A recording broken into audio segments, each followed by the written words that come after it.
वकिली क्षेत्रात येणाऱ्या नवीन वकिलांसाठी देशातील पहिल्या ॲडव्होकेट अकॅडमी आणि रिसर्च सेंटर महाराष्ट्रात सुरू करण्याचा निर्णय महायुती सरकारने घेतला आहे। त्याचं भूमिपूजन नुकतंच नवी मुंबईतील तळोजा येथे देवेंद्र फडणवीस यांच्या हस्ते पार पडलं।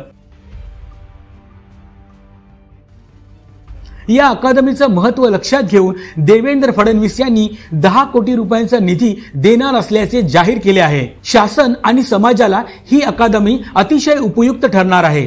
तसेच यामुळे न्यायदानाच्या क्षेत्रात उत्तम काम होईल। त्यामुळेच येथे शिकणाऱ्या वकिलांना विद्यावेतन देण्याचंही फडणवीस यांनी स्पष्ट केलं आहे। चांगले कायदे बनवण्यासाठी या अकादमीची निश्चित मदत होईल। त्यासाठीच महायुती सरकारनं हा निर्णय घेतलाय।